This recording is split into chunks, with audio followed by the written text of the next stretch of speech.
Okay, will you please turn your camera first? Yes, sir. Okay, you are visible. You can start. Now, can you confirm the name of your task? Yes, sir. Store and analyze stock market data on AWS S3 using cloud data analysis tools. Yep, you are scheduled. Yes. So good evening, everyone. I am Abhimanyu Kumar from Cloud Architect Intern Group. Today, my topic of presentation is store and analyze stock market data on AWS S3 using cloud data analysis tools. So these are the contents of my slide. So first, let us know about cloud-based investing platform. Uh, in today's era, cloud computing has various impact on stock market for traders and investors as well for conducting their businesses. Earlier, stock transactions were automated using applications for implementing trading strategies. But nowadays, algorithmic trading solutions have been moved to the cloud. There are two main reasons behind it. First is advantages provided by the cloud, and second is data providers and stock exchanges. So, like, let us first know why we are using this platform instead of old method. We all know, cloud provides various advantages to us, like uh, speed, cost effective, scalability. Looking to these advantages, trader and investors move to cloud for trading, as uh, we can interact with brokers with our strategy instead of relying on other strategy. So we can like write our own strategy and analyze on them, and then we can do trading using cloud-based investment platform. So uh, to analyze data on S3, we use two services for working on data, that is S3 and Athena. So S3 is a service of AWS which help us to store and retrieve any type of data, including images, videos, documents, and website content. So basically, in stock market, we upload CSV files or Excel files. It contains a large amount of data about stocks, so we can upload them on Amazon S3. Then AWS Athena is also a service of AWS, which help us to analyze data stored in various AWS data sources like S3, Redshift, DynamoDB, and we can use SQL queries on those data sets. Like we uploaded our data on S3, then using Athena, we can run SQL queries on them. Next service is AWS QuickSight. It helps us to analyze on those data, visual analysis on them.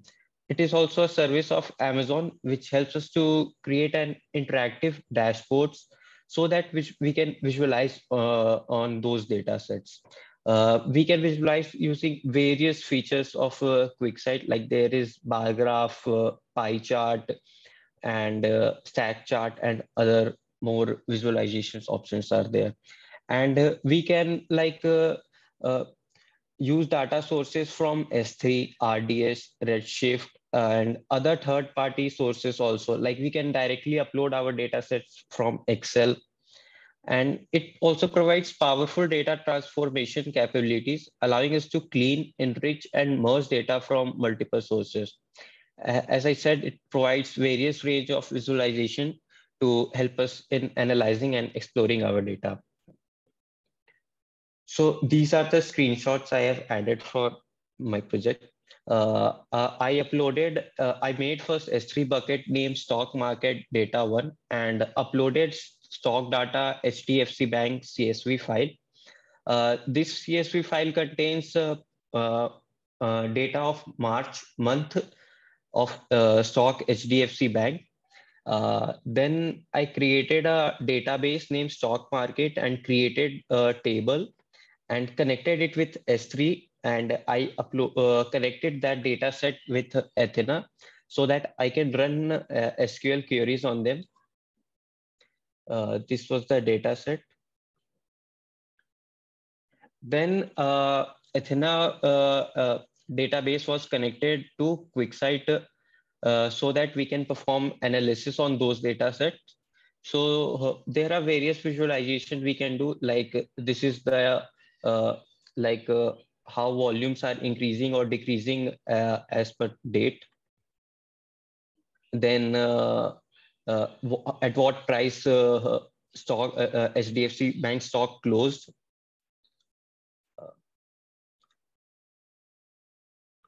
Let me show you demo. So you can see my AWS screen. Yes, it is visible. So I created first this S3 bucket named stock market data one. Then stock data was uploaded named stock data HDFC Bank. Then a database name HDFC Bank was created, and a table under it named HDFC was created, and I connected it with S3 so that I can work on the HDFC Bank stock dataset. As datasets contain the date, open, stocks open value, then high, low, and close, and that date volume. So then Athena table was connected to QuickSight. So after connecting it, we can see that we can perform other visualizations also, like a line chart is there, vertical bar chart is there. Depending on our needs, like what we have better understanding on which chart, and depending on the field list, we can perform analysis on them.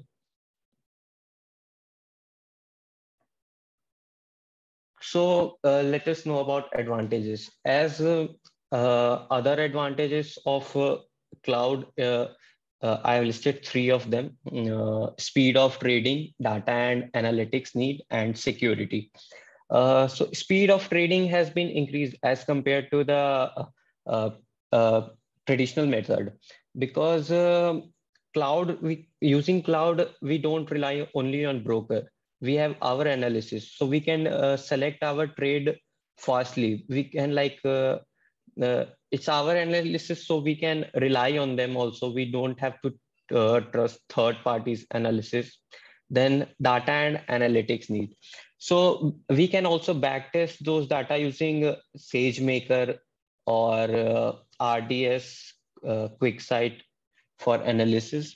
And security is also there, like AWS provide IAM and KMS for authentication, authorization, encryption, and segregation of data. So we can protect our strategies and other data using AWS.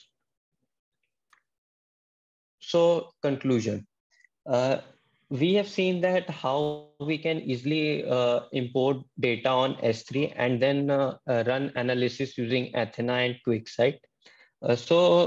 Setting up AWS Cloud for stock market gives us highly effective solutions for individual.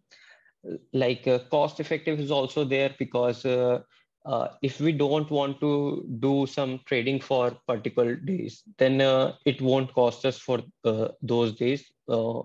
It will be only costing for like in Athena, how much query we run, it will only cost for them. Not like if it has been created, so it will be costing for whole through. It's not like that. So these are the references. So if you have any questions, you can ask. Thank you. This is my email for further queries or any other things you can connect on with me. Thank you, I sir. hope your presentation is done. Yes, sir. See, certainly, like as always, your presentation is good, but there is no improvement with respect to your flow. Okay, so work on your flow because you when you give a presentation, it looks like you are just reading mostly from your slides. Okay, so if you work on your flow, you try to make it more smoother and try to follow a story, then it will sound more good. Okay, Okay, there sir. is no energy. Give your presentation with more energy. Okay, that will Okay, help sir. you fix your flow. Other than that, you have included everything that we say, like conclusion, Q&As, and even the demo was really good in this one. Okay, Okay, yeah. So just work on your flow. okay, sir. Okay, yeah. Okay, sir. Okay, Abhimanyu, thank you. Then you can Thank you, sir. stop the screen share now. We'll move on to Akanksha Mahamuni. I hope I'm visible and I'm audible. Yeah, you are. Please share the screen.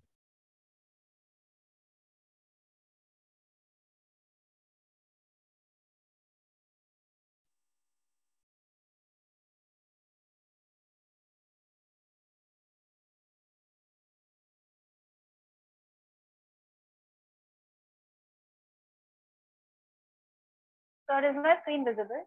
Yeah, it is visible.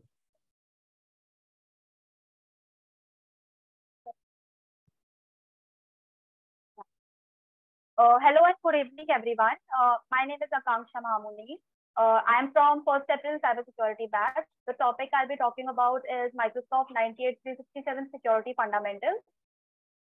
This is the table of content. We're going to go through understanding the security layers, what is authentication, authorization, and accounting, then understanding security policies, what is network security, and protecting the server and the client.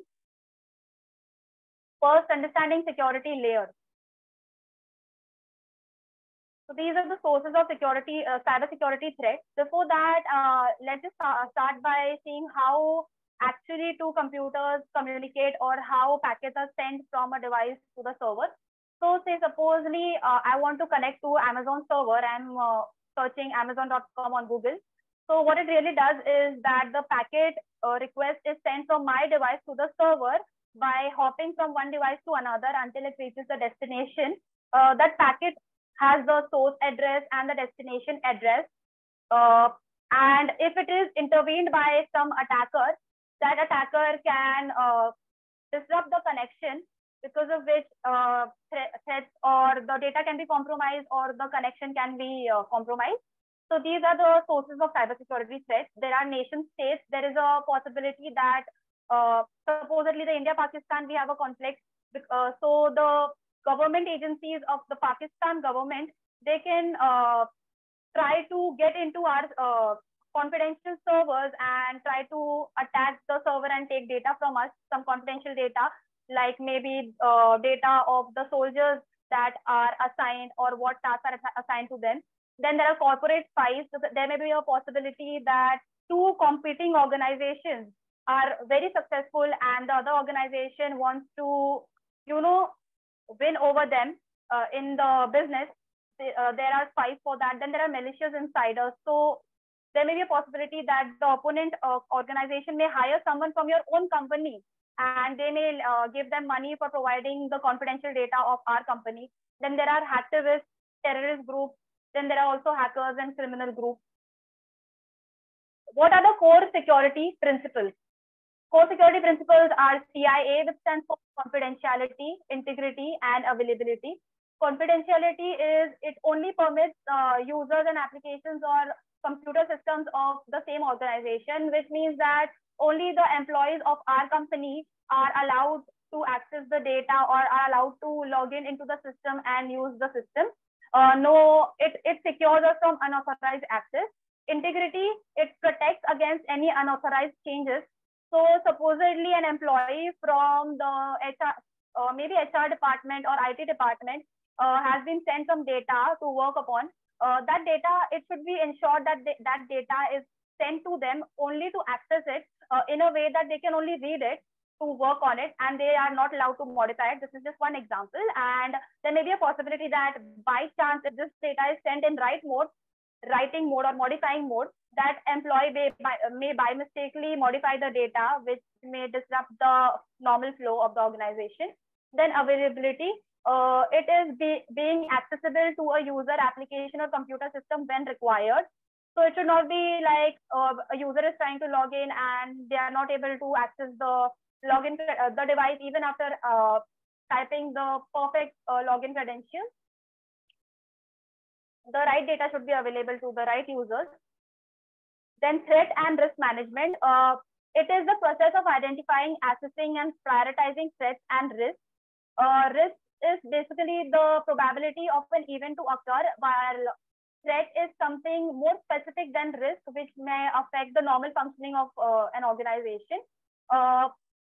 In order to perform this, we have to create a risk matrix where we will first analyze the possible risks to our servers or the whole normal functioning of the network of our organization, for which we have to analyze and compartmentalize these risks into, we have to number the risks. If supposedly a particular risk is like unacceptable, it would affect the normal functioning of the organization, we have to number that risk as 9, which means that it is critical risk and it should be dealt with on an urgent basis. Whereas a risk which may just maybe slow down the device, that may be an acceptable risk because it doesn't disrupt the normal functioning. So we may number the risk accordingly, and we will create a risk matrix as you can see here.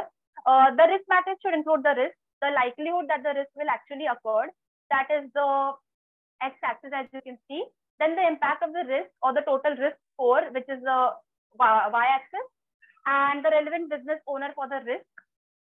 We will then jot down and put the risk in proper alignment in the number they are listed. So if the risk is very high, then we have to jot down it on a higher basis, and we have to deal with it on an urgent basis. And then while dealing with these risks, what we will really do is we will go in descending order. We'll first deal with the critical risk, which is number 9 and colored red. Then we will go descending order like 8, 7, 6, 5, 4. And we may, after dealing with these risks, we may also deal with the low risks which are acceptable. It depends from organization to organization what their actual intentions are, as to they want to really focus on the security or they want proper speed of the devices. Then the principle of least privilege. This is a security discipline which allows user system or applications be given no more privilege than necessary to perform its function or job. So as an administrator, if I want to assign privileges to the users of my organization, what I will really do is that I will create groups of these employees, like if there is a finance group who deals with the accounting or the expenses of the company, that will have the most privileged access of the data, and they can modify it since they really deal with the numbers or maybe some confidential data. So according to these groups, we will assign them like access. If the group is inside the ring 0 kernel group, which means that it is the most privileged group, it will have the most access, it will be able to modify and log in into devices. Then the ring will go accordingly. If if the group is under ring 1, then they will have access to only device drivers. And if it is in ring 3, they will have access only to applications. So what it really does is that if an employee is just required to access only certain applications to work as an employee, then only those privileges will be provided. So when in case if the device the employee uses is compromised, the main data is compromised. Understanding an attack surface. These are the methods used by attackers to enter a system and cause damage. There are several surfaces. First is the application. This can be done by injecting a virus to an application. So there are chances when a user might download some applications which are not trusted by the device, and there is a prompt that that application contains virus. But despite of that, there are times we download such applications because of which the hacker is able to gain access to our device. Then there is network. The hacker may gain access to our devices through the network by IP spoofing, etc. Then there is employee. What they can really do is that they can perform social engineering attack, which is used to gain access to data, systems, or networks. what they really do is that they pretend to be from help desk or IT, like IT support, or basically they try to gain trust of the employee they are targeting. Then what they really do is they ask their ID, passwords, and basically they say that, maybe they say that your password has been changed since a very long time. It is required for you to change the password. So they gain access to their device. So what is really important for an employee to do is that they should be aware of such attacks, and they should be suspicious. They should verify ID of the person they are trying to call, or be cautious. There are also times that these attackers perform common email tricks, where they perform a survey which may not look very suspicious. They ask some basic questions, and they pretend to be from some company. They ask you maybe which firewall do you use, or how many firewalls are set up in your organization. And this critical data can be used by them in order to perform future attacks. A layered site security model. So what this model is basically, while we are setting up an office of any organization, we have to provide defense in depth, which means that we have to provide multi-layer approach for the physical security. So when I'm trying to set up an office, I have to make sure that the physical location of that office is somewhere where people from outside are not able to enter into our premises. So for that, we have to ensure the external perimeter has maybe fence, building, doors. Then what we can really do is that, supposedly our office is on the second floor, we can provide guard desks, where we can provide security guards who can ensure that only the employees are allowed to enter. Then there are internal parameters. There is the office environment where the normal employees work. Then the data access center is where the server is actually stored. It is very important for the administrator or the owner of the organization to ensure that wherever the server is located, it should be in a way, it should be at a place where not even the employees are able to gain access to it. So this can be done by firstly providing the multi-layer approach, and then providing locked servers, where multi-layer authentication can be done, like while you're entering the server room, you have to provide your fingerprint or retinal scanning, and also provide a maybe plain text password or something. And in addition to that, we can also add on CCTV cameras and other security approach. So this multi-layer approach to physical security is known as defense in depth, or a layered security approach. So what are the 5 steps of threat modeling process? What is threat modeling process? Is basically, it is a procedure for optimizing network security by identifying the vulnerabilities, the risks, and defining countermeasures to prevent or mitigate the effects of the threat. So say we are trying to work on a particular product which needs security. So first we have to identify the objective of what do we want to accomplish. So what is our basic motto? If that product is designed for a banking company, then we have to ensure the security is at the highest peak. Then what are we building? What is the product all about? Then what can go wrong? We have to identify all the threats and number them according to the urgency of the threat. Then mitigate it. After analyzing these threats, we have to find ways as to how can we mitigate, or what can be possibly done in order to prevent this attack. Then after providing these mitigating measures, we have to validate and we have to analyze if we really did a good job as to the measures we took in order to mitigate these threats. Did they really work, or to what extent they work, or if they didn't work, why did they didn't work, like that. The second is understanding authentication, authorization, and accounting. AAA, in the realm of IT security, it is a model for access control. So this is basically to provide an overall view of who wants to access the data, which is authentication. So the users want to access the data, who are the part of the company. Then authorization, what is the user allowed to access. So depending on the department that user is working under, the access is provided accordingly. Then accounting, what did the user do in the network? So this is really important for the administrator to keep track of what the user is doing. What they can do is they can keep track of, like maybe they can go under, have a look at what applications they use, what modifications were made on what folders, etc. So this is very essential when an attack has been performed, and we can easily track down as to which device was compromised. Active Directory, this is the feature of Microsoft. It allows your IT department to manage and store information about the devices, users, and objects within your organization. What it really does is that it really helps the administrator to organize the users into groups. So it will, firstly, it will group the users into the departments they work under, or maybe whatever the roles they are assigned. And after that, since the groups are assigned, after that, we can provide more, like the access controls to those groups. It becomes very easy for the administrator to provide access controls. They don't have to go individually, employee to employee, and then provide access controls. It is easily organized users into groups, as I said, then quickly manage file access.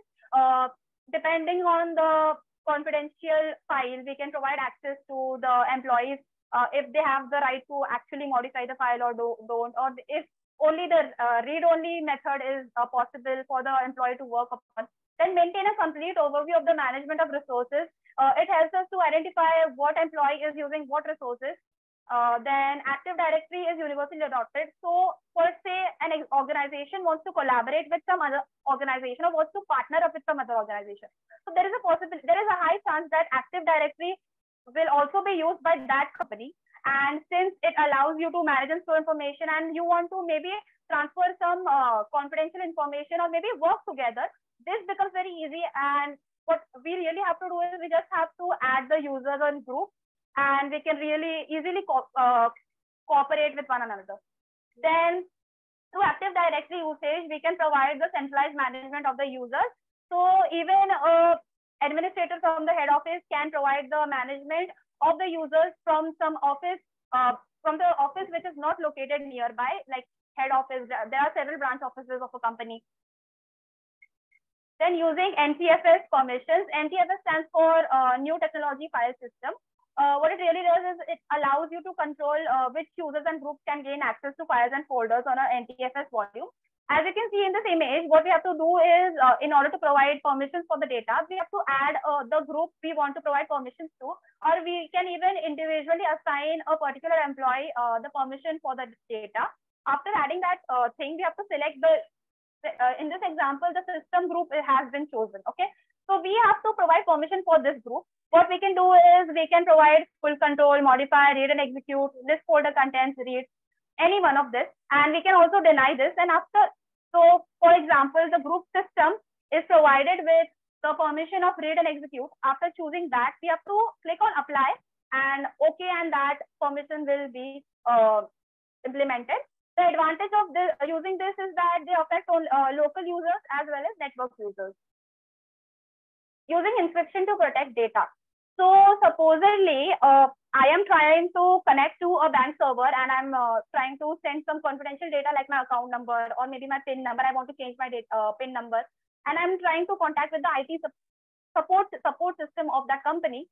In that case, if I'm trying to send this data and that data is sent to plain text, and any third party disrupts my connection and gains access to my data, that party will be able to log into my account and gain money. So in order to prevent this from happening, encryption is done where the data is converted into a format that cannot be read by another user. So once the file is encrypted, this encrypted file is transported from one point to another. And that is how the encrypted data is transported, and this ensures data protection. So there are three types of encryption. There is symmetric encryption, asymmetric encryption, and there is hash function.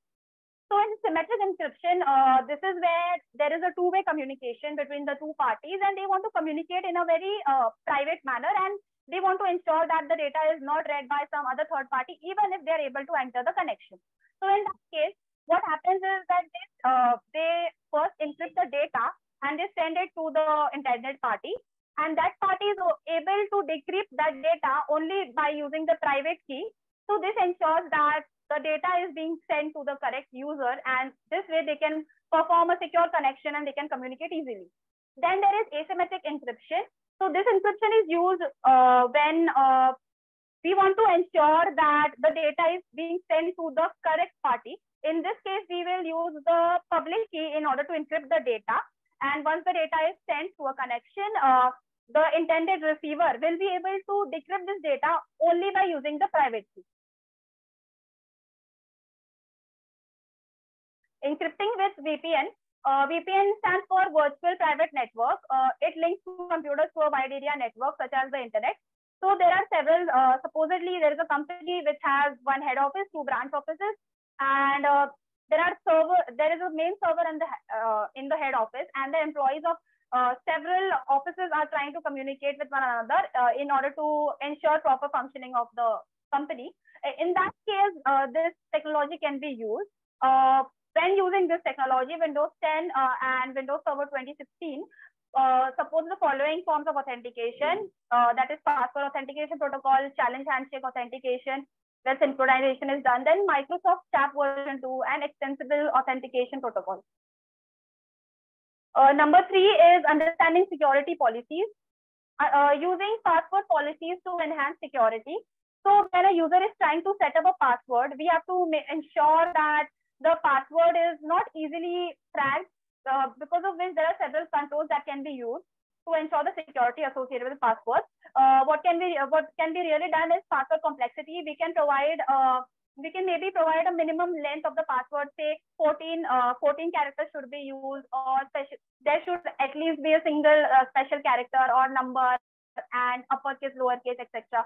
Then account lockout. What it does is that if an attacker tries to log in to your PC by guessing the password, after 3 login tries, the account should automatically be logged out, and the user to whom that account belongs, that should be prompted to change their password. Then the password length, as I said, then password history. It should be ensured that the user is not using the old password. Then time between password changes.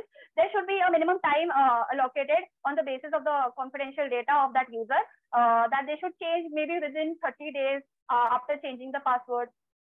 Then there are group policies that enforce password security. So the particular group is working on a really confidential data, or that the data that is really important for the company. In that case, those policies can be enforced upon them, where they have to change the password on a regular basis. Then education on common attack methods. The employees should be educated on these things. Then these are the common types of password attacks. Credential stuffing. What it does is that the attacker has access to login credentials of users of some other organization, and she uses the same login credentials to try to log in into some of the accounts of some other organization. Keyloggers. This is where a virus has affected your device, and the attacker is able to track down whatever keys you are trying to enter. So there may be a possibility you are trying to log in into some website. In that case, you add the username and the password, and the attacker is able to track down and hack your ID. Then dictionary attack is where all the words in the dictionary are used in order to crack your password. Social engineering, as I said, they pretend to be a part of your organization. Password spraying is where they try to use one password upon different login IDs. Then protecting domain user account passwords. This is a feature of Windows which helps harden a computer system against malware by running only trusted application, thereby preventing malicious code from running. So what it really does is it notifies the user when they are trying to open an application or a document which may contain malicious code. Fourth is understanding network security. Using dedicated firewalls to protect a network. So before that, let's understand what is a firewall. Firewall is basically used to apply filters to the traffic that is being permitted into our network. So an organization wants to ensure that the employees are accessing the internet only for the sites which are secured and which are necessary in order to work. So, for example, a college wants to set up an internet service for the students. They want to set up a firewall where the websites which are not really educational purposes, like YouTube or something, which may distract the students. In that case, they can set up a firewall.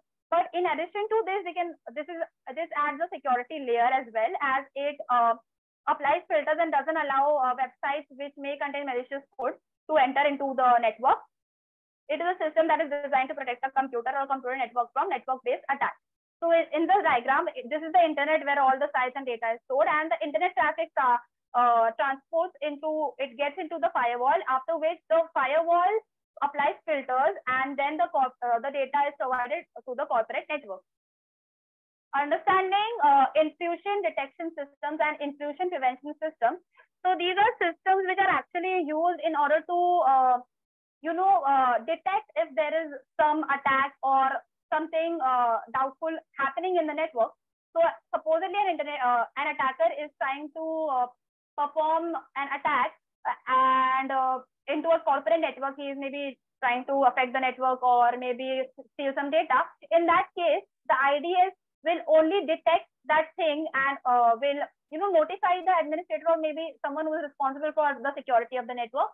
But whereas in intrusion prevention system, what it does is the moment the IPS detects there has been an attack or there is some malicious code or something is happening wrong, in that case, the IPS deals with it and tries to mitigate it.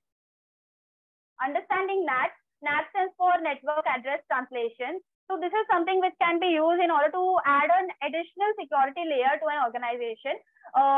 This can be done by providing private IP addresses to devices of our company. So in that case, we will provide an IP addresses which are not actually registered to provide a private IP address so that the attacker may not know the internal IP address of the network of our organization. And when we are trying to connect to the internet and trying to perform functions, in that case, the public IP address is assigned to the router. So this ensures that an attacker is not able to get into a system, and since it is very difficult for the attacker to find out the internal private IP address, the attack can be mitigated, and this adds an additional security layer. Understanding common attack methods. There are several common attack methods. There are denial of service attack, which sends multiple fake requests to a server, then IP spoofing by bypassing the network security, man-in-the-middle attack, where the third party is in between two parties who are trying to communicate with one another. Then backdoor attack. This is where there is a possibility that there are some bugs in a software through which the attacker tries to enter into that software and affect the system. Then replay attack. So replay attack is basically when supposedly I am buying something for myself on Amazon and I've done the payment, I've provided the address to which I want the item to be delivered. So in that case, the attacker will replay this process and she will modify the address or maybe payment method, and in that case, that product will be delivered to their address. There is weak encryption keys. Weak encryption keys are the common encryption keys which are widely used. They use this to get into a system. Then password cracking, as we all know. Dictionary attack, I talked about this earlier. Then brute force attack is using every resource possible in order to crack a password.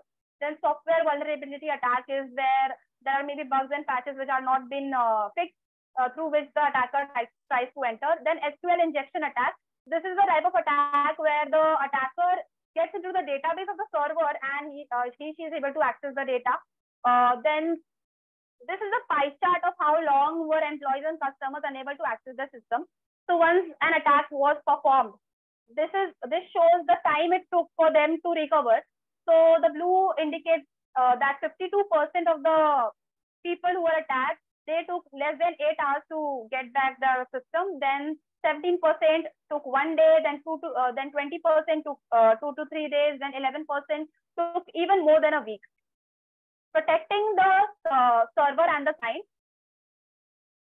So protecting your computer from malware. Malware are malicious software, sometimes called malware. They adversely affect your computer system without the user coming to know about it. There are several types of malware. First is the virus. What it does is it copies itself. Then there are worms. They self-replicate and they can even affect the network, and they consume the bandwidth of the network, and it slows down the process of the normal functioning of the network. Then there are trojans, which are executable programs that appear to be useful. Then ransomware, they attack the system, they encrypt the data and ask for money. Then there are bots. Adware are basically ads which are shown to the user without their consent. Then there are spyware. Rootkits are administrator level control. So after performing this attack, they have the administrator control. So the whole organization network is compromised. Then fileless malware, then malvertising. So these are the types of malware. Then understanding user account control. So user account control helps prevent unauthorized changes to your computer. So whenever employees are logging in into their device, they should use their own. They are provided a particular ID through which they should use their device, and they have the access controls accordingly according to their job profile. So what it does is that it allows them to use the application normally, but if they want to perform some modification on that application or wants to maybe delete that application, so in that case they have to run that application or a folder as run as administrator. So in that case they will be prompted for confirmation, and in that case an administrator will be required to enter his credentials and passwords. So this is how the prompt looks like. Understanding phishing and farming. Farming is harder to identify, whereas phishing is easier to identify. Farming targets multiple people at a time. Phishing only one person at a time. Then farming is where malicious codes are installed to the computer. And in phishing, malicious codes are sent to the inbox. Then farming has automatically redirects without requiring users to click a link.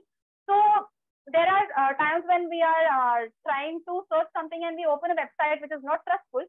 In that case, the website says that we will allow you to maybe download a particular software or maybe a song or a movie, but you will automatically be redirected to some other website.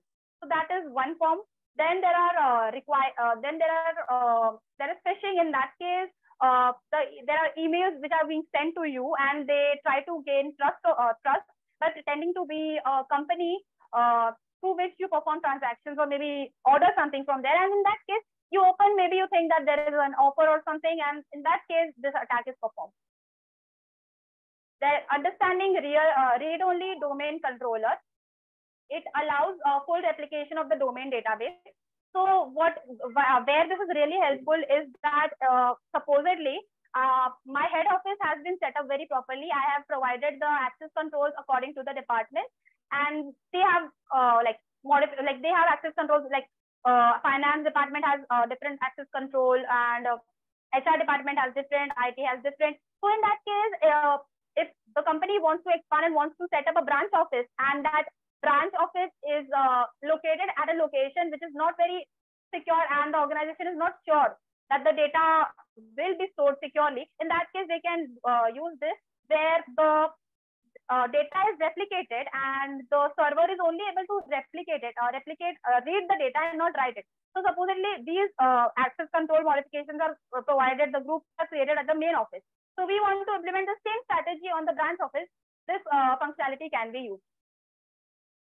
The resources I used for this presentation was the reference book I was given and the Google images for making it look attractive. What is the conclusion? Microsoft has invested heavily in developing robust security features and technologies to combat various threats and vulnerabilities. So there are various features that have been developed in order to provide security. Then there are like the features such as Defender antivirus, Windows Hello for biometric authentication, and Azure Active Directory, which helps to manage smoothly. Then Microsoft regularly releases security updates and patches to address vulnerabilities and strengthen the overall security of their software and systems. And it is very important to note that no system or software is entirely immune to secure risks. Additionally, I would like to say that recently my antivirus is about to expire. So I was researching a lot on the which antivirus should I use, and I researched and I came to know that the Windows Defender is something which is enough for our system to be protected. So I am a regular user. I don't really log into websites which are doubtful or suspicious. So in that case, the Windows Defender is enough for detecting any malicious code. So there is no need for such normal users to install an paid antivirus. But an organization where the server data or the confidential data should be secured, in that case, that organization should definitely install antivirus or provide or implement certain security measures. So if someone has any questions, they can ask.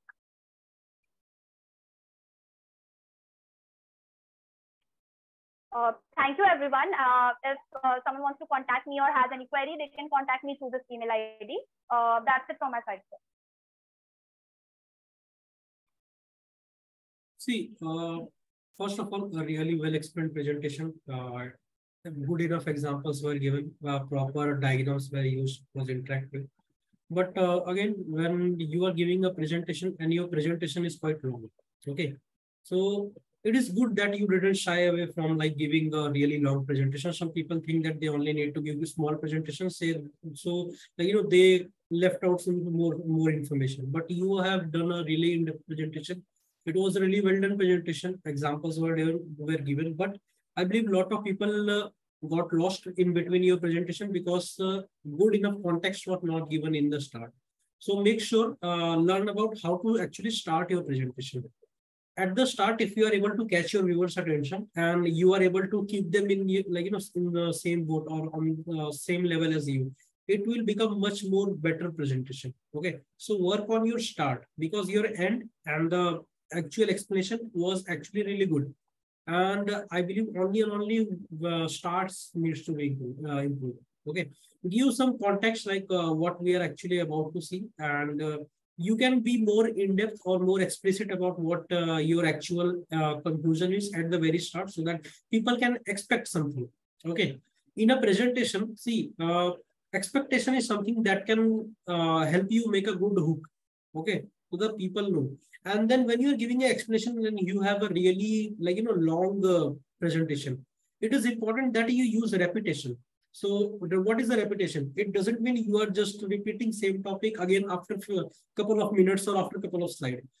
When you have lot of topics, lot of small topics, subtopics in your presentation, make a a chart, add dots on your presentation and write the titles and try to see if you are able to connect the dots. Okay, then it will help you come back to the some of the previous topics and help your viewers connect to the current topic. Then it will become much more interactive to them. Okay, because you have given us lot of information, but there was no proper hook to actually keep it all together. Okay, although the steps were given, you had step number 1, 2, 3. I believe it was a 5-step presentation, but it was quite small. The context was not there at the very start. Other than that, your actual explanation was really well done. Okay. Yeah. So you can. Okay. So we are done with your presentation, right? You have any more presentation or what? No, you are only scheduled for overview of Microsoft Live. Okay. Okay. Then we'll move on to Siddhi. Sir, I am audible. Yeah, you are audible.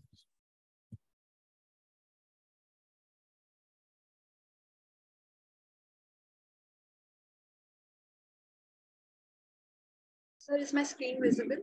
Yeah, it is visible. You can start. Good evening, everyone. My name is Siddhi Mhapelkar, and the topic of my presentation is Stock Trading Application Overview of Project Synopsis. I am from Web Developers Group. So this is my table of content. Introduction. So to understand what actually a stock trading app is, let's learn this through a story. So there was a boy named Ramesh in the village who used to sell tea. So his tea was famous all over the neighborhood, and he wanted to expand his business, but he didn't have the capital. So what he did was he told his customer that would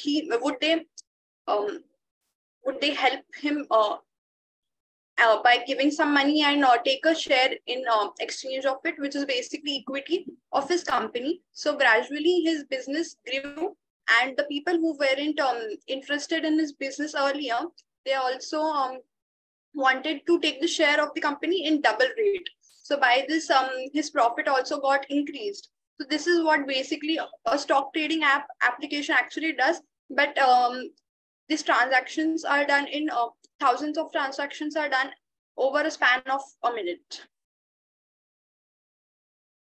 So the primary goal of the application is to make sure that it is convenient, as the main as stock market is a trending topic in among the youngsters. So it is compulsory to make sure that it is easier to use and convenient as well. Also, the users should be allowed to view their portfolio or to make some changes in it, which will have the information, and to view the trades and the active stocks. So the application is also designed in order to be responsive, scalable, and secure, as we will work with sensitive information also. So how does the stock trading app actually works? The stock market is a place where we can buy stocks. So what is stock is basically a place where we can buy and share stocks from companies. Commodities are basically the products which we buy on daily basis. Bonds is basically a loan which is given by the investor to the borrower. So second point is already being explained in the story. Third, so when we buy a stock, there is a middle person who introduces our request to the investor. So how to build a stock trading app? So first, initializing the project, in which the team members will be decided and the team will be built. Secondly, to define the scope of the project. Here we will define the scope and the duration, what actually the scope of the project is, and the duration in which the project will be built. And then getting our app secured, as we are working with sensitive information. Then design the core features which will include the experience of the customer, performance, as well as security. And then organizing our team, our app and development team. In this, the main question is how the app will be built. So for that, we need to make sure to understand the expertise of our team members and also to organize our app. Then develop API for implementing core and non-core features. In this, we need to develop and design the API in which the core features will be the experience of the customers, security and performance, where the non-core features will include third-party apps, third-party member apps like push notifications, then testing, delivery, and maintenance, in which we will make sure that all the bugs are being debugged and all the glitches are being removed, so that the customer has an easy experience with the application. So they must have features of stock trading app. The checking process, which is basically the authorization process. It is to make sure that the main goal is to make sure that it is not like a burden for the customer.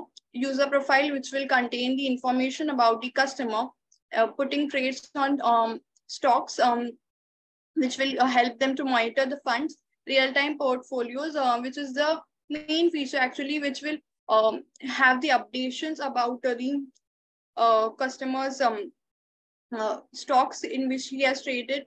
Deposits, which will have the status of the deposit search, in which the customer can actually search for active stocks. Analytics, it will have the statistics of about the stocks. And push notifications, which will actually have the status about the stocks which the customer has shared in, and also there will be a news feed, which is not actually a crucial feature, but it is most ignored feature, which will be useful for the beginners. So the best trading apps are eTrade, Stash, and Robinhood. The conclusion is trading through a mobile application gives investors the confidence to venture into. So actually, this app makes sure that it is not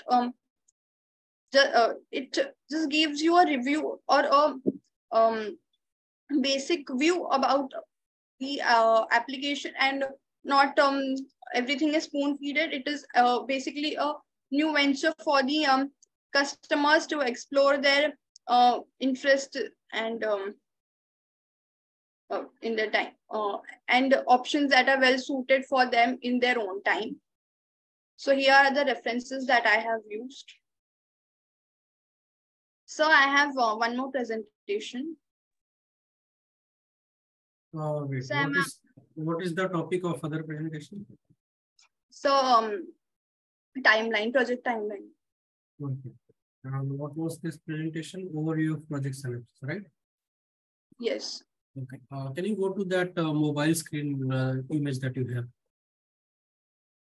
Have you given proper credits for this image? Who was the real? Yes, Yeah, can you show it to me? the website from which I have got this image. I have mentioned. Where are the references and credits? So this stock trading app development complete guide. Go back. Okay, go back. Next time when you are using an image like this, make sure that you are giving credits in this slide only. Okay, at the bottom of your presentation somewhere. Okay, and this was, I believe, project overview. So you were supposed to make your own design. Okay.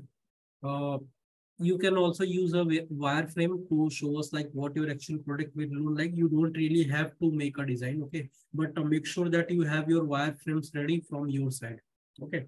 And can you tell me, do you know what is stock trading? Yes, sir. Have you done any stock trading previously? Oh no, sir. Okay. Do you know what is the procedure to buy a stock or sell a stock or to make a profit in general? So what basically I know is we can buy and sell our shares of a particular company in order to get the capital.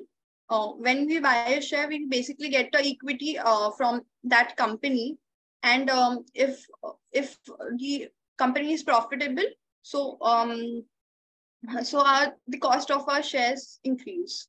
That is what I know. Is that all? Like when I'm trading, how do I know this stuff? Or like what are the other important information I need? See, when you are when you have given a full stack project, okay, understand what is the actual requirement from the client, okay, and then start making your project.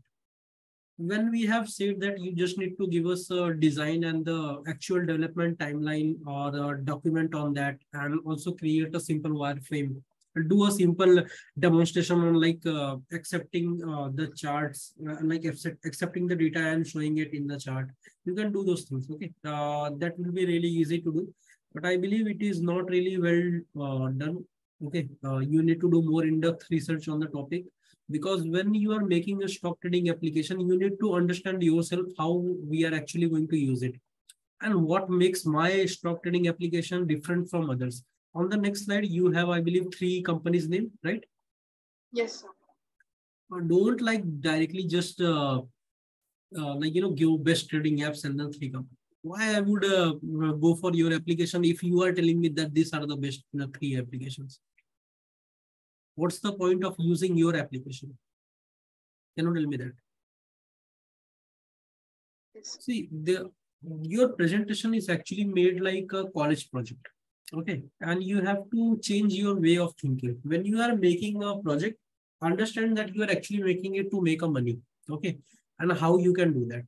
When you have thought process like that, you will certainly improve overall with respect to your presentation skills, okay?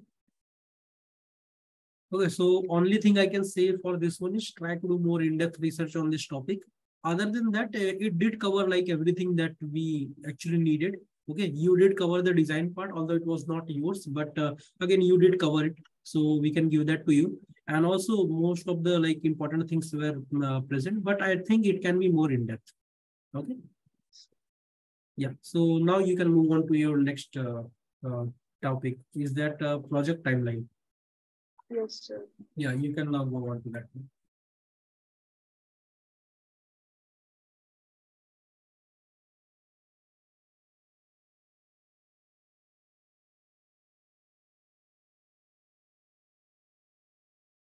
Okay, start with that one.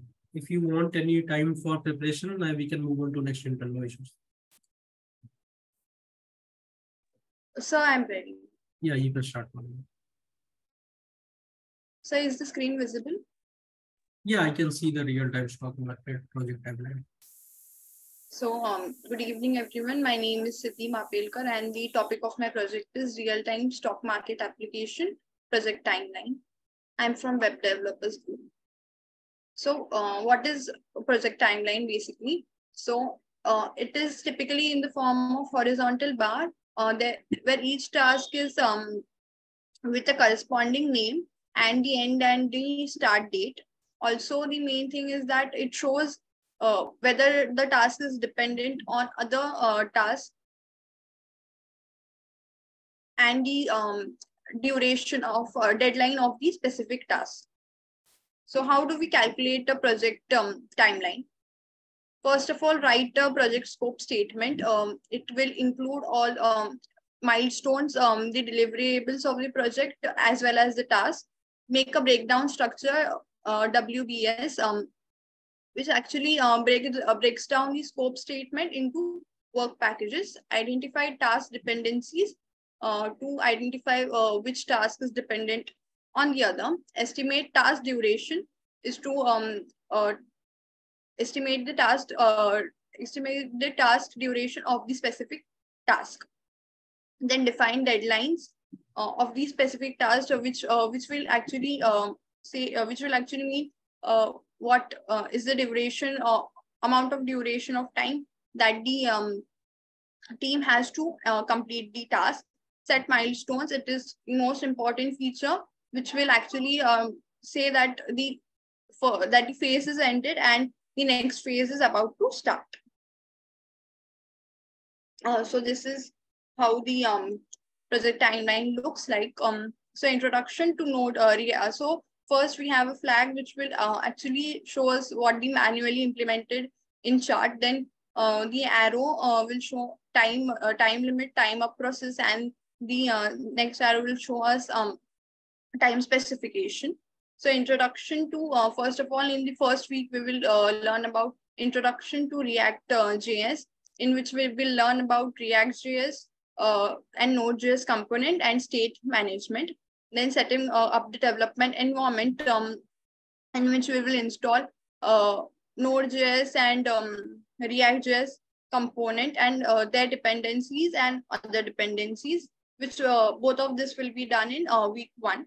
Then starting the application, in this we can use CSS and HTML, which will take time up to week 3. So, and then implementing user authentication, which is the most important step, in which the user will be authorized, and it can be done by using passport checks and JSON replicants. So this task is dependent upon styling the application. Then pulling data from APIs, it will take up to week 4. Then displaying data on the front end. Here we can use React.js and adding search functionality, which is the main functionality in which we can search for the active stocks. Then testing, which both the processes displaying data on the front end and adding a search functionality depend upon pulling data from APIs. Then testing and debugging, which will make sure that there are no error and there is no HTTP error occurring on the customer screen. Implementing data visualization, which will be taken up to week 2nd month, week 1.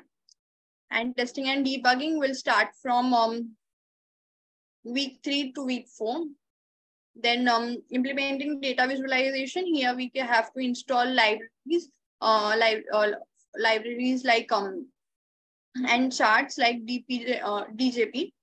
Then handling errors and edge cases, which will make sure that the customer is not, the user is not getting any false input. Then building the backend in which we can use JSON, creating APIs in which we will be developing and designing the APIs, integrating new, which will take up to week 3 to week 2 of the month of month 2. Then integrating news API in which we will make sure that we are providing with news URL to the user, which is the most ignored part, but it is most crucial as well. Implementing real-time updates, which will make sure, which will take up to week 2 to week 4 of month 2, which will make sure that the user is knowledgeable where he stands in the where he stands according to his investment in the stock trading app. Then optimizing performance. In this, we can use code splitting and deploy code splitting and deploying the application, which will take from week 2, which will take the whole month. The conclusion is that project timeline software offers a centralized data repository. Everyone involved in the project can access the project timeline, so that it is to make sure that all of the team members of different shifts as well as different time zones are able to view the project timeline and complete the task in the following duration, and the project has been delivered on time. The references which I have used are following. Thank you. So I am done. Okay. See, this was a good presentation, I would say, probably better than the last time. But again, now you will see that what was the importance of your previous presentation. You talked about various API implementation, data visualization in your chart, and used proper diagram to show us the entire process. If the actual design and development process was well explained in last one, this will make more sense. Okay. So that is the important of each of your tasks. They are all connected. We are not actually providing you one major project at once. Okay, we are breaking them down in a smaller tasks so that it is easier for you to understand and do your research and prepare them. Okay. So next time I want more in-depth explanations on that. Okay. For this one, because the previous one was not well explained in terms of design and development, this one got. This one was affected because of last one. Okay. So, but I would say combining those both of the presentation, it did make sense like what you are actually trying to say, because we had proper timeline and you did cover some of the previous development and design process in this one. Okay. So this was much better. But you can like remove the learning part from this chart, because we probably are giving you time, like before we are assigning you the task that you may get this task and you need to learn React.js. So you don't need to include the learning part in your actual timeline. Okay, that part is actually given to you before the actual project starts, and in this mainly include the actual development process only. Yeah. Okay, then you can stop the screen share if you are done. Okay, then Rakshita, Kammara.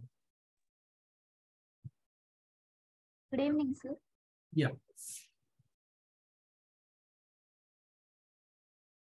Yeah, please start.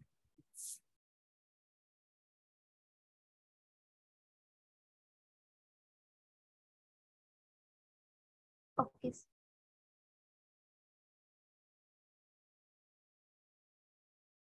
Sir, is my screen visible, sir? Yeah, it is visible. Okay. Good evening, my dear friends and the respected sir. And today's my topic is about building a basic air quality monitor prototype. And I am Kammara Rakshita, and I am from intern from Hackveda Limited in the group of Embedded Systems and IoT. And at the end of this presentation, we can able to learn what is meant by air quality monitoring systems and the components used in the air quality monitoring systems, and the basic prototype of these systems, and the Arduino code working, basic examples of the gas sensors, advantages, and conclusion. Let's see one by one.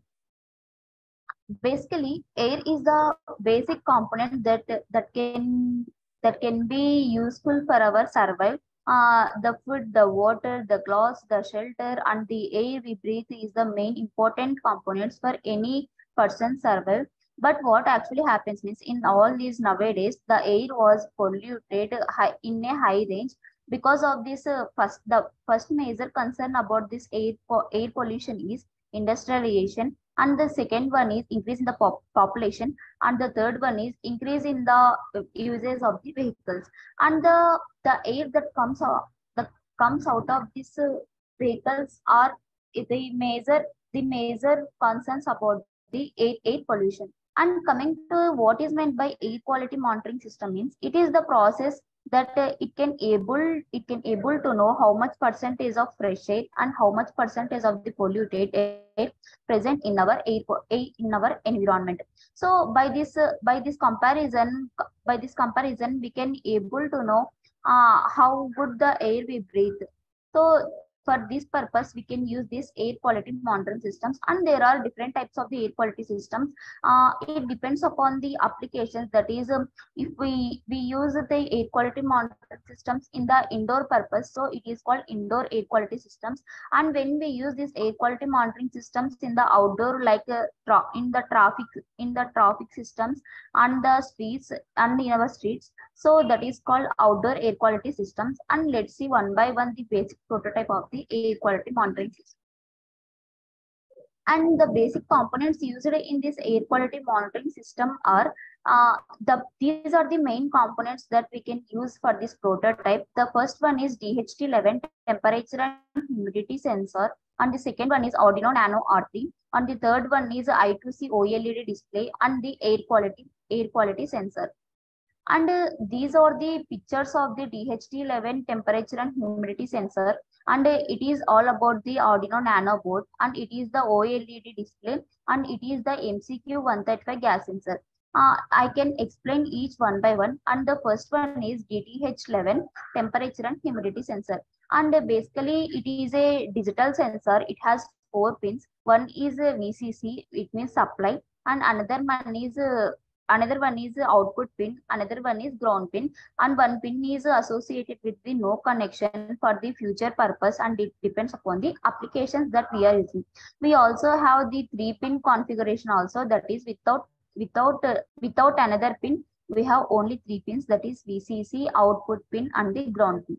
How this DTH11 sensor works means, basically this DTH11 sensor can be made with the sensing element or capacitor, and it depends upon the temperature. We can use thermistor in this, and for the humidity purpose we can use capacitance. The basic configuration of the thermistor means it depends upon the temperature and the resistance. In this we have 2 types. One is a positive temperature coefficient and another type is negative temperature coefficient. The basic working principle of this temperature type DTH11 sensor, here it can use negative coefficient temperature. It means when the resistance was increased, then the temperature was decreased. So like this, the temperature and the resistance was inversely proportional to this. So like this, it can able to measure the how much temperature present. And coming to the humidity, with the help of the capacitance value, if the humidity value increases, then the capacitance value also increases.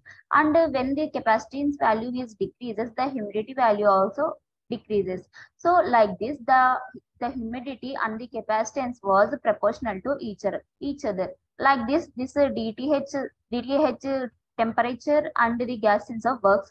And coming to the Arduino Nano board, the basic difference between the Arduino UNO board and the Arduino Nano board is it depends upon the size. The pin configuration of the both Arduino boards are same, but the quite difference between is it is a small in size, because in all these areas, in these embedded systems, we give first preference for the space.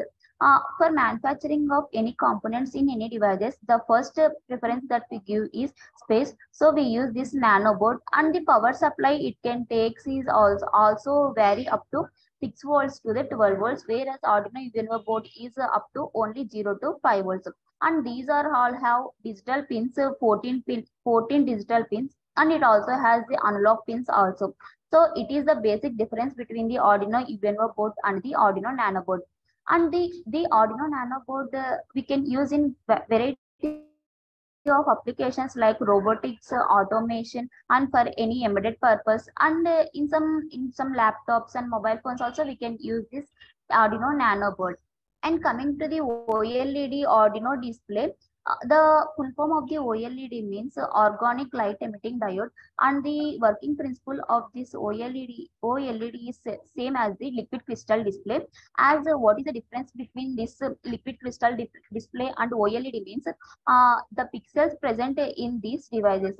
We can use this OLED displays in our smartphones also, whereas we can use that LCD displays in the old mobiles, that is in the keypad mobiles we can use to play that snake game, right? So in that purpose we can use that LCD display. So compared to this one, we have good pixels and the good picture view with this OLED display. And coming to the final component in our prototype is a MQ135 gas sensor. What is the gas sensor means? Basically it has a 4 pins, that is nothing but one is analog pin and another one is digital output pin, and the VCC pin and the ground pin. What actually it functions means it can able to senses the different changes in the gases in the environment. It can able to sense the methane gas, carbon monoxide gases, carbon oxide gas. But what is the main difference means we can have particular types. For example, for methane gas emission, we can use that MQ2 sensor, and for the carbon monoxide we can use MQ7 sensor. Like this there are different types of sensors that can available, and for the smoke and gas sensors also we can have separate types of sensor. But what is the main intention of using this MQ135 only means we can able to measure the polluted air in any times. That is one application is about industries, and another application is about our homes, and another one is cities. So like this MQ135 has capability of measuring the air quality measure in any situations. That's why we are using this MQ135. And also if we can't able to program this Arduino Nano board, we can able to use Node MCU. Node MCU is the another type of component. It is the combination of the Arduino board and the ESP8286 board. We can able to know the information by using this ESP8286 with the help of this Wi-Fi connection provided in the Node MCU also. But in this prototype, we can use basically an Arduino Nano type. And here it is the basic circuit diagram how the connection is given for this air quality monitoring systems. And here we can see here in the Arduino Nano board we have 14 digital pins, and the MQ135 pin configuration is given to this analog pins, and the supply and ground pins are given to the DTH11 sensor, and the OLED display, the VCC is given to the VCC of the Arduino board, and the ground of the OLED is given to the ground of the Arduino board, and the both SDA and SCL are given to these two pin configurations. Like this, the basic prototype was built by using the Arduino Nano board. And let's see the code for this. And here it is the sir. Is my code visible, sir? No, your code is not visible. Sir, one.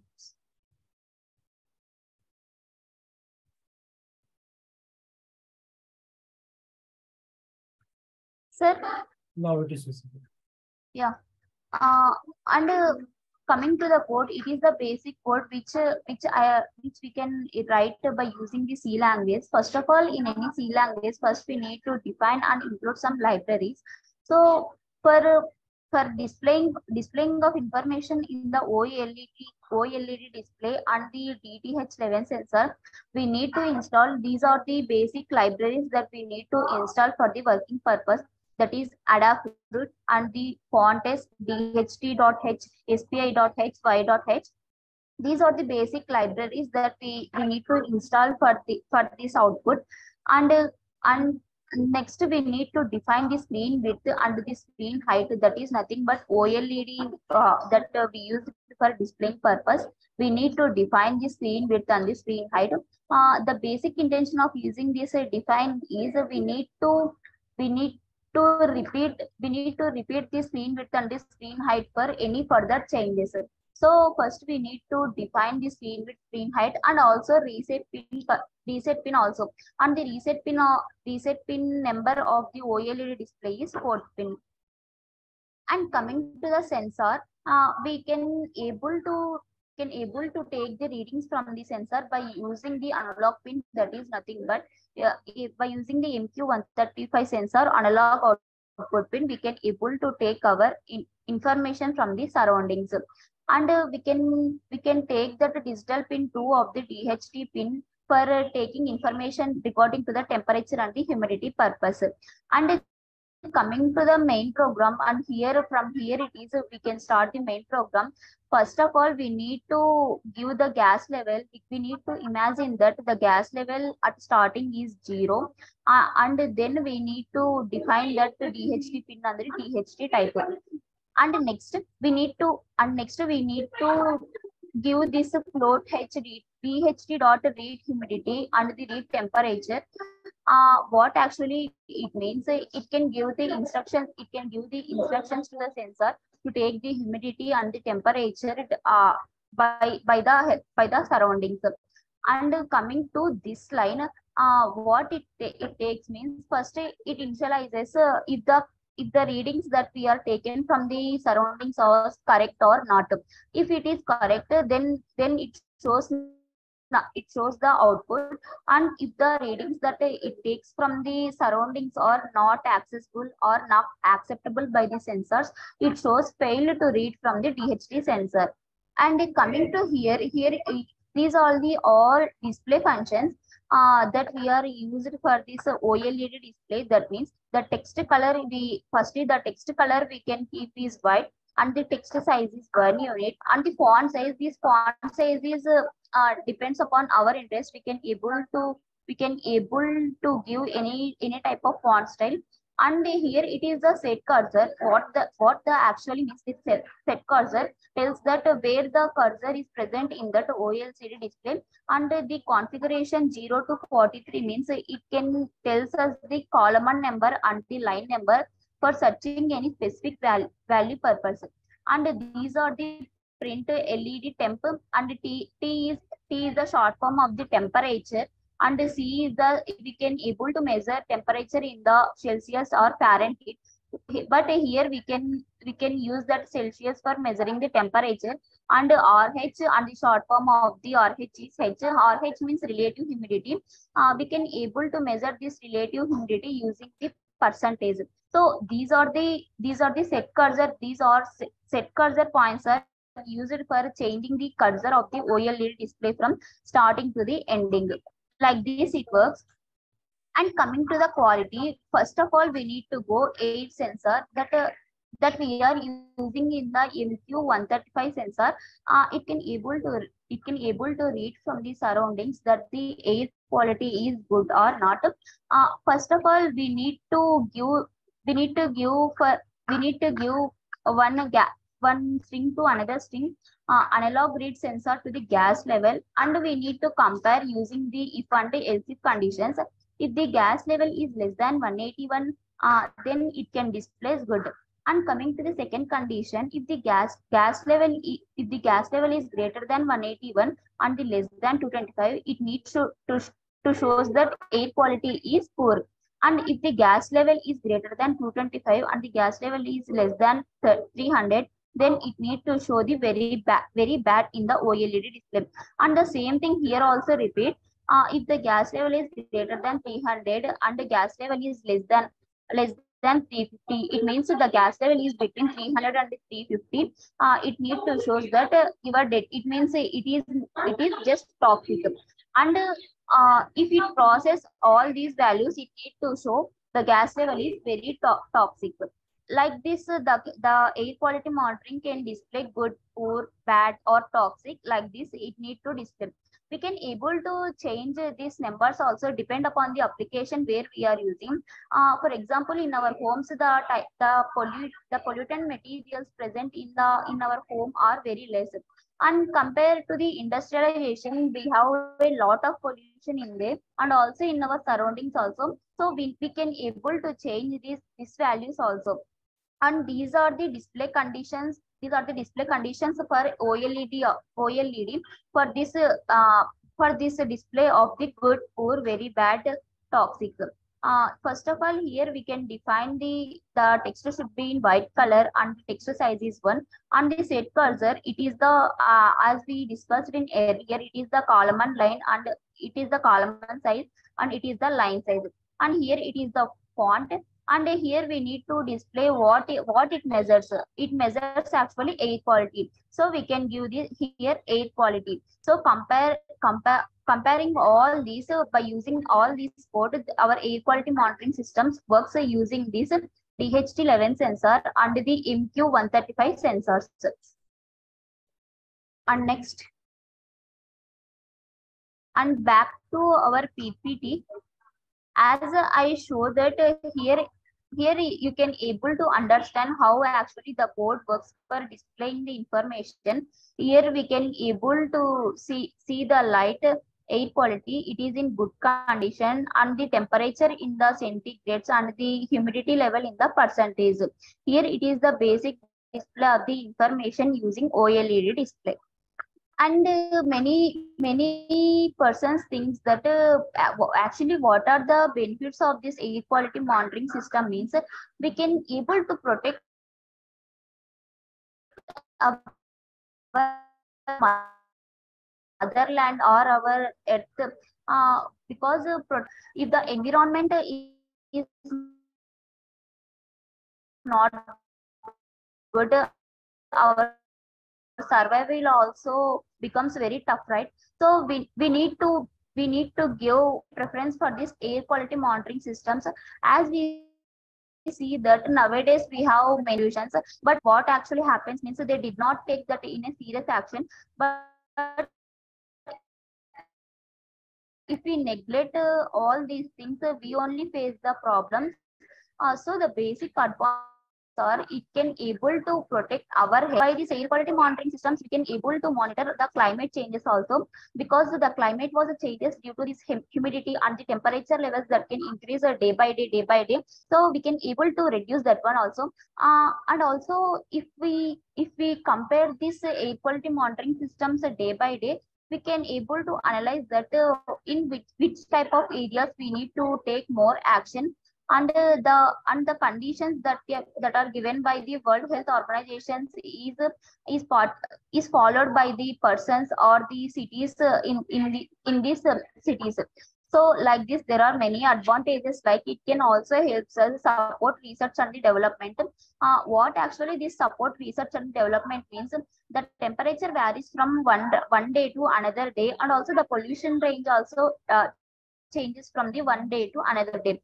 So we can able to compare the temperature and the pollution percentage from day to day life. So we can able to implement new gadgets and the new updated versions of this air quality monitoring systems. So these are the basic advantages of this air quality monitoring systems. And finally, to conclude that nowadays we are in the position of the pollution only. The air we breathe was really very poisonous gases, and these are the major concerns that leads to the many deaths of the persons. And also recently we faced the corona. In this corona situation, Delhi, which was the first in the polluted air in India, while which received it can reduce the air pollution percentage due to the reduction of the usage of the vehicles and the persons that comes outside. So like this, we can able to note that how much percentage of the pollution air around us, and and how much safety measures that we need to take. And also it can able to help us the how much type of the climate change was increased or decreased due to this temperature increases by our activities like using the air conditioners, refrigerators, like all these. So these IoT based air quality monitoring systems can help us in wide variety of applications. So we can need to take that some necessary actions throughout this air pollution, and also we can able to take the good care of our health, and we need to take care of our environment also. So like this, our air quality monitoring systems helps us to protect ourselves from this pollution. And these are some references I followed for making this PPT. I hope these are the best useful websites that you can able to search for these air quality monitoring systems. And these are some basic question and answers that you have. And thank you for everyone. If any queries, please contact kammara@gmail.com, and here it is my gmail.com for any further questions. Thank you, guys. I hope you are done with your presentation. Yes, sir, I'm done. Okay. Yeah. So, see, when you are giving a presentation, I would say when you have a lot of diagrams in your presentation, so make sure that you are dedicating each slide to each of your diagram. Okay, because on slide number 5 you had 4 diagram, I believe 4 diagram, and you did a really long explanation on each of the diagrams. So try to include try to have each dedicated slide for each of the diagrams. So that what that will do is your viewers can easily keep track of your actual information that you are providing. Okay, and it, also like give you small pointers on each based on your explanation, so that if I get lost between your explanation, I can look at the points and get back to your actual presentation. Okay, and other than that, as I always said, when you have a project and the code, when you are explaining, while explaining the code, it is good thing to use actually a flowchart. So build a flowchart of your actual logic, and then you can include small code blocks beside the flowchart of the node that you have in your flowchart to actually show your code and also really explain your actual logic. So work on those part. Other than that, it was good enough. Okay. So we can sorry, you are muted. Thank you. Yeah, thank you, Rakshita. So we can move on, I believe now. Deepak Kumar Sahoo. Thank you, Rakshita. Okay. Yeah. Hello, sir. Good evening. Yeah, very good evening. What is the name of your topic? Yes, sir. Sir, my topic is stock trading application overview of project synopsis. Okay, overview of project synopsis. Yeah, you may start. Okay, sir.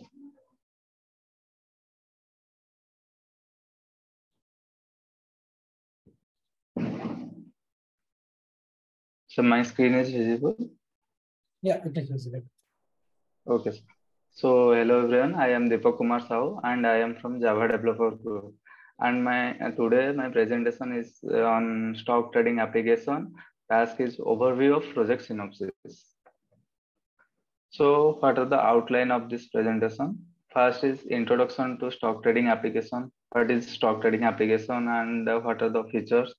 Then what are the primary goal of the application and what are the user experiences when a user uses it? What is the experience after using it, using the application?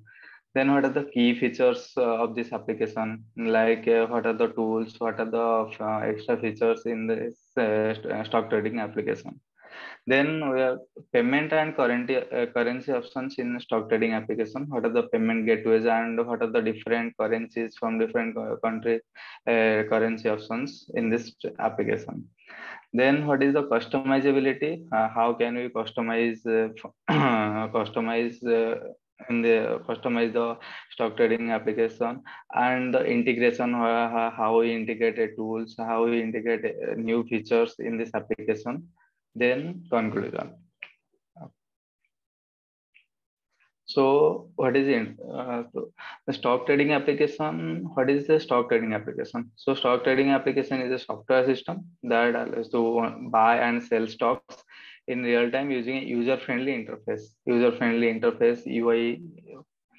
So the the application is basically built in Java programming language and integrated in popular stock exchanges like BSC and NSE, like our National Stock Exchange and Bombay Stock Exchange.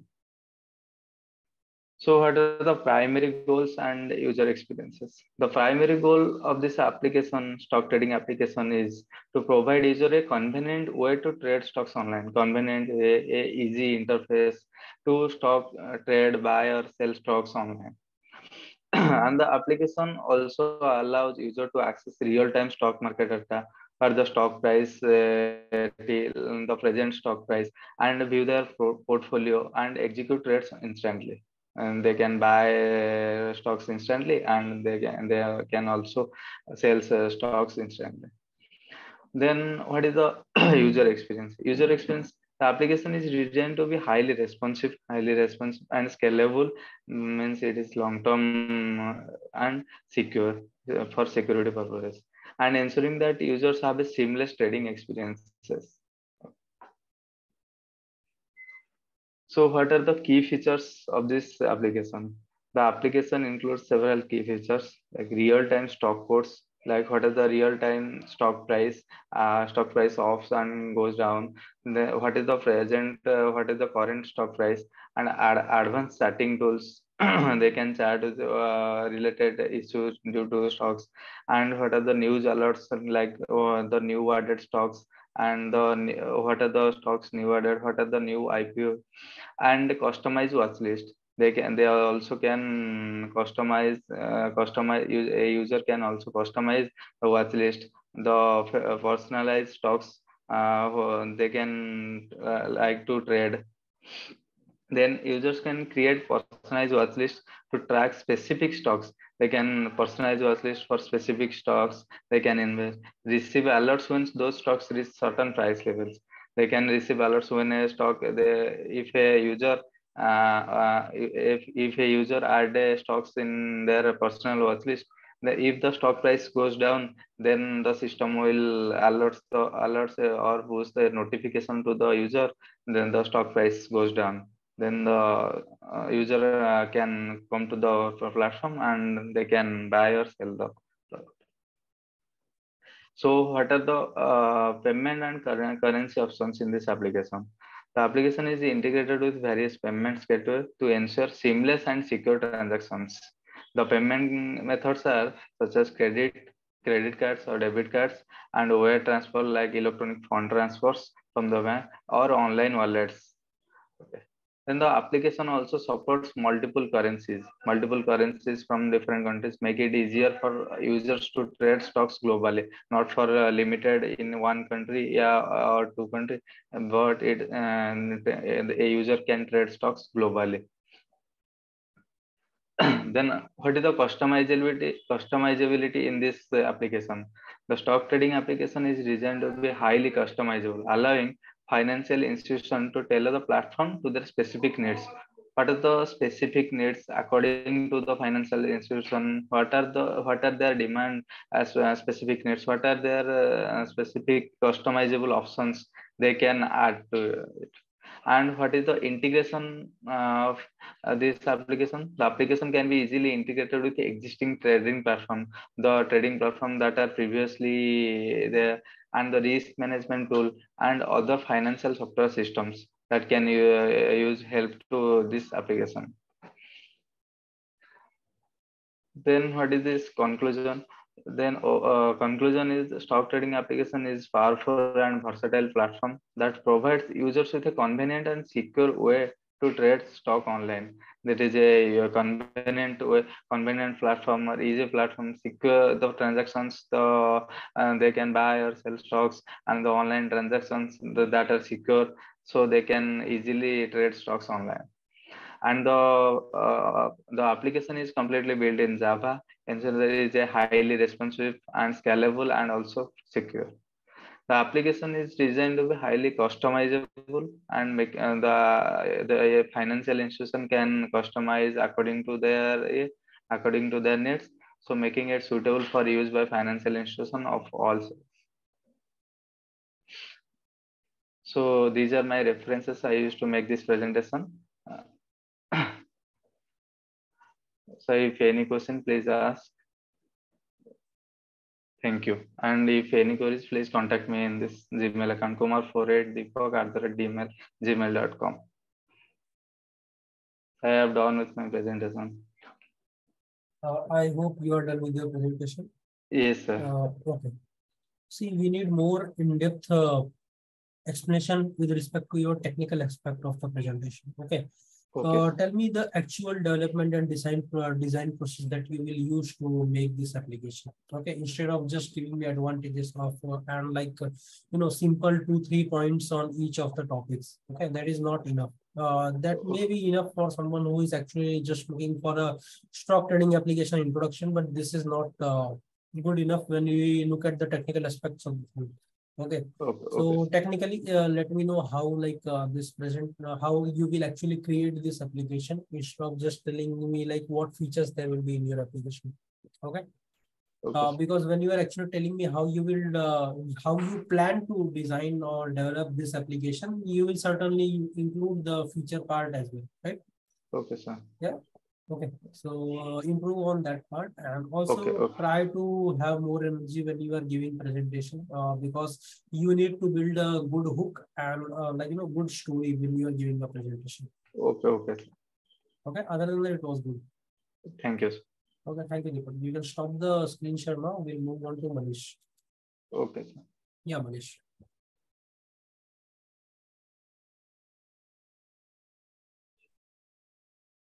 Hello, sir. Yeah, you can start with your presentation. Please turn your camera on first.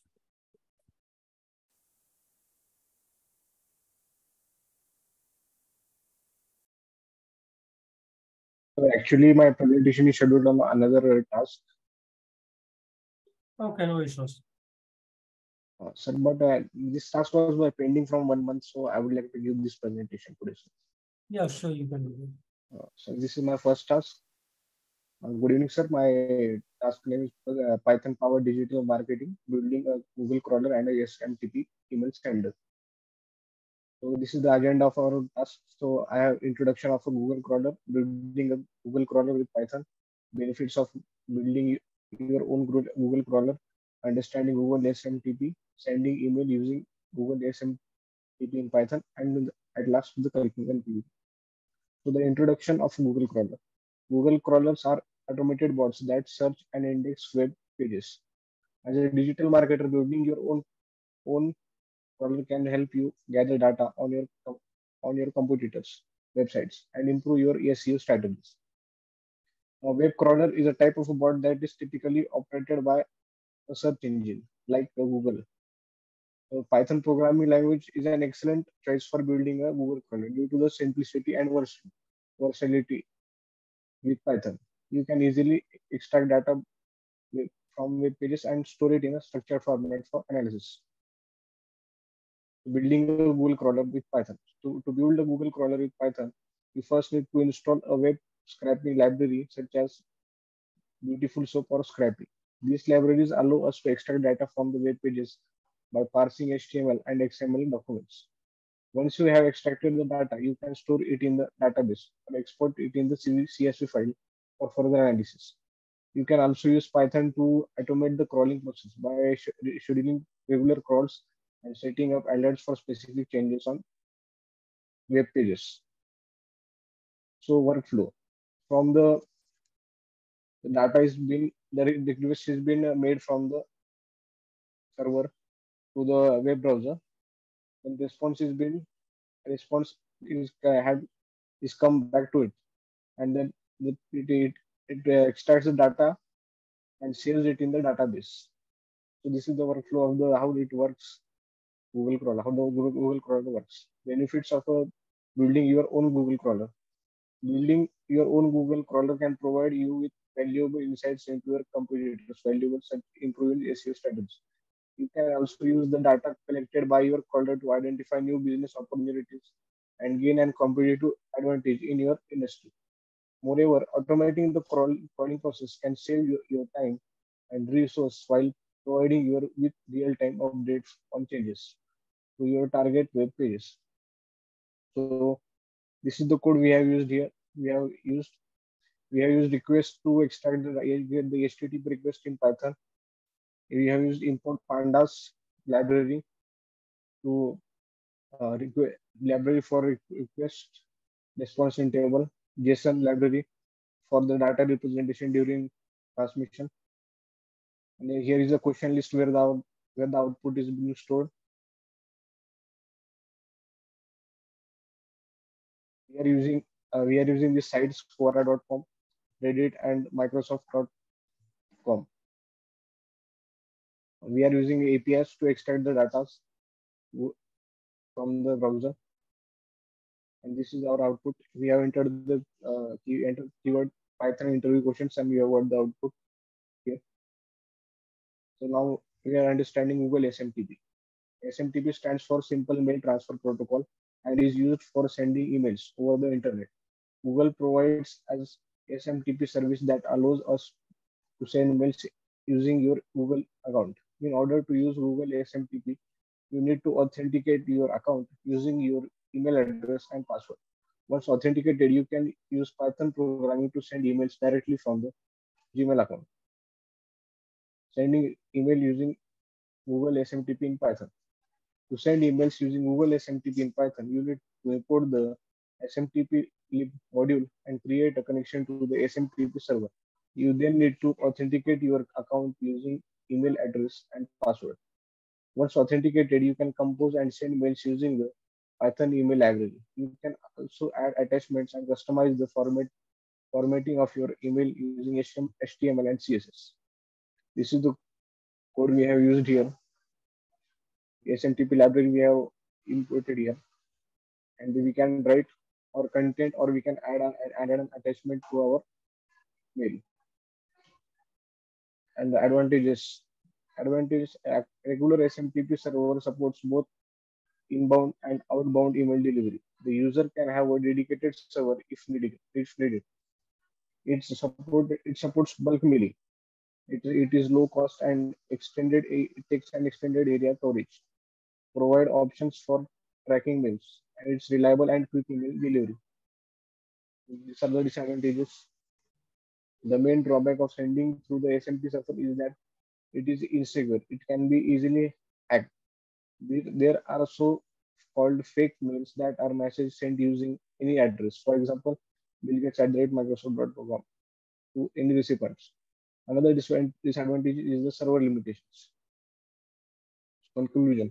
In conclusion, building a Google crawler for digital marketing and sending email using Google SMTP using Python programming can provide you with a powerful set of tools for improving your online presence.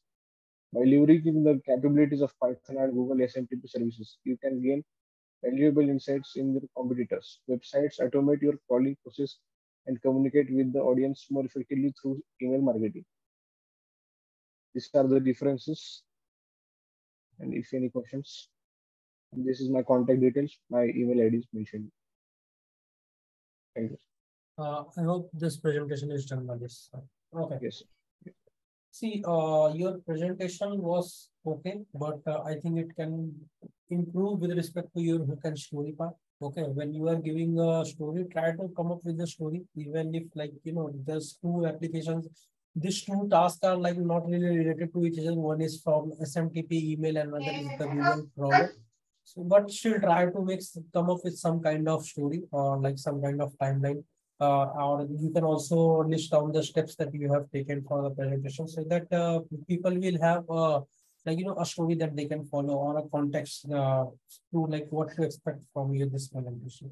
And when you have a lot of code, as I said, always and always include a flowchart. And if you want to show the code, you can always do a live demonstration of that code and explain it while doing the demonstration. Okay. So live demonstration was missing, but output were given, so we'll consider it done. Okay. Okay, Manish. So I believe we can now move on to next intern. Thank you, Manish. You can stop this question now. Vaishnavi. Uh, Good evening, sir. Yeah, very good. I'm from Python group, sir. Python's developer group. Okay. Uh, 1 second, sir. I'm sharing my screen.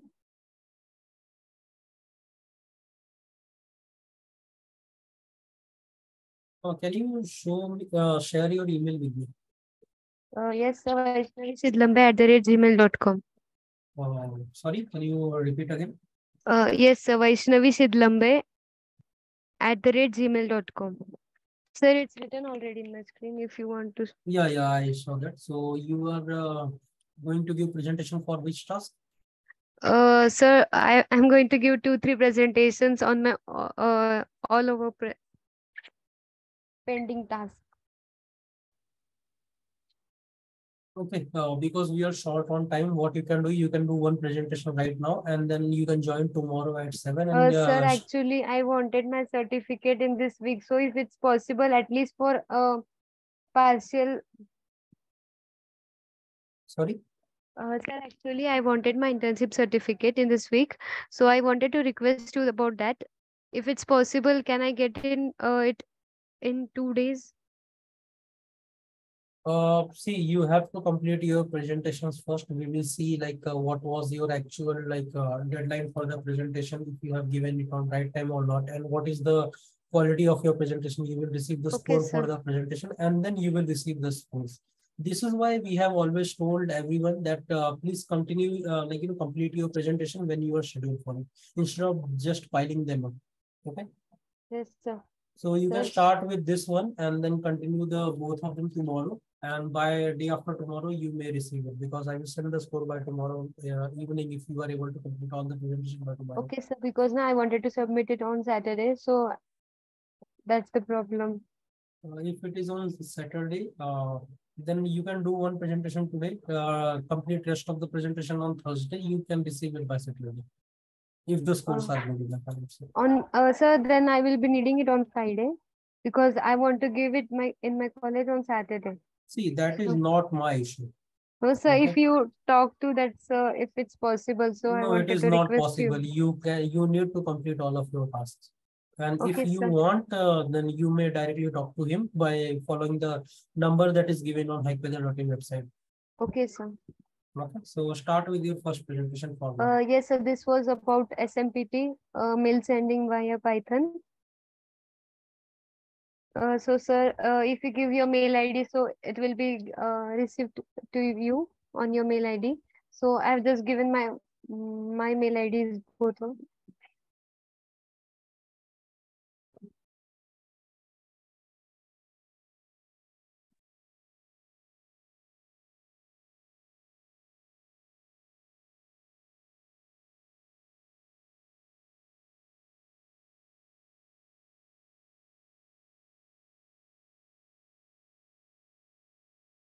Sir, the mail must have been sent.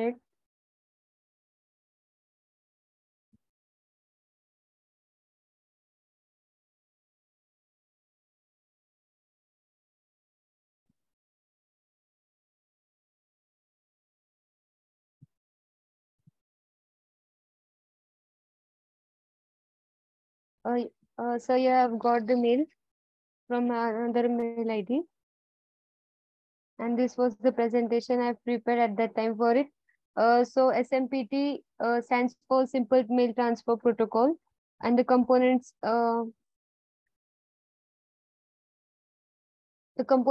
in this are mail user agent, mail transfer agent, and mail delivery agent. In this code, we have to give the sender's mail ID and receiver's mail ID, so that, and the subject and the other body which we want to send to the receiver. And it's more easier way to send mails at a time to many of them. It's necessary that the user can have dedicated server. It allows for bulk mailing, means lots of um receivers can be sent. And the next one, so can I show next topics one? I only said one presentation. Okay, sir. So this was one of them. First of all, did you look at the previous interns presentation? No, sir. You were in the mid, then why you didn't see the previous interns presentation? Sir, actually, I was traveling, so I was unable to see them. Traveling, I can see you are in your. No, sir. Just now I came home and so I've joined now. At that time, I was in traveling. Okay, then do one thing. After it is about to be 9 p.m. You can I will upload it by this meeting by tomorrow. Or what you Okay, can do sir, is fine. watch the previous interns presentations on this topic. You can go on Hackveda YouTube channel. You can find all the presentation videos. This is Okay, not sir. satisfactory. Okay, what you have done for the presentation is you started, you showed the code, ran it, and then your 14 slide presentation was completed in 2 minutes. You started your presentation at 8:55 and you ended at 8:56. Actually, sir, it was a small topic, so I've Even if it completed was in small, short. see, previous intern took 10 minutes. And what is this level of explanation? This is not satisfactory. Okay, sir. I'm Okay, sorry when you for are it, sir. explaining, explain it more in depth, like what actually is going on. Okay, and there is a procedure that we follow. First, you need to give your introduction, then give some context on your task, and then start with actual presentation, like what you are going to show. Try to build a story or try to make a hook. Your entire presentation was done in 1 minute, and SMTP is an important topic. Okay, Yes, sir. so try to do more in-depth explanation. I would give you a chance. Okay, I will not Yes, send sir. score for this Sorry for it, sir. presentation. Okay, let's do one thing. I will not send score for this presentation. You can prepare and give it to me on the presentation tomorrow at 7 p.m. You Okay, can sir, fine. receive the score by tomorrow night. I will try to send it by like 10 p.m. or 11 p.m. And then on Friday, you can apply for the certificate. Okay, sir. Okay. Because if you are going to do presentation like this, you will not pass. So there is no point in giving presentations like this. Yeah, sir. Yeah, so prepare, take your time. Even if you are in a hurry, you can certainly like tell your college that it will take 1 or 2 times because of verification process. But give your presentation, do some more in-depth explanation on these topics. Yes, sir. Because if you are going to fail, then there is no point in giving the presentation, right? Yeah. Yes, Yeah. sir. So do more in-depth research and prepare more thoroughly. In your PPT, you can increase the text amount of text you have instead of showing like your entire code. You can try to give flowchart. See, you have conclusion and then you have thank you slide. There is no reference slide. There is no Q&A slide. Yes, sir. I have Okay. another one. I have done it in better way, sir. You can give it tomorrow. Okay, sir. Yes. Okay, and see, after advantages, it ends. There is not even conclusion. You will receive 0 for conclusion, reference, Q&A, and demo. Yes, sir. Okay, so look at the previous presentations that are in the YouTube channel and then prepare it like that. Okay? Yes, sir. Sorry for it, sir. Yeah, and if you want more information like how to actually prepare your presentation, you can look at the welcome session that we had yesterday. I have explained what are the parameters that are important for you to get a score. There is total of 110 score for each presentation, and you need to get like about 70 to 80% to actually get your certificate. Okay, sir. Okay, so do more research and I will take your presentation tomorrow. And I believe Abhijit Rahane has also said partial certificate. Can you unmute yourself, Abhijit? Yes, sir. So I believe you have given some presentation previously, right? Yes, sir. Yes. How many presentations are left for you? What, sir? Only one remaining, sir.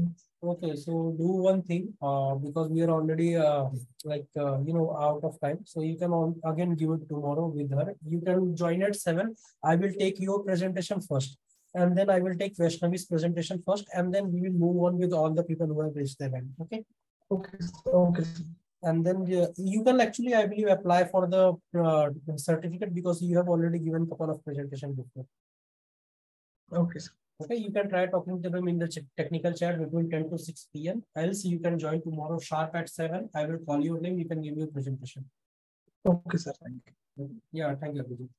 And thank you, Vishnu. Please join tomorrow and prepare thoroughly so that you can get good score and get your certificate. Okay.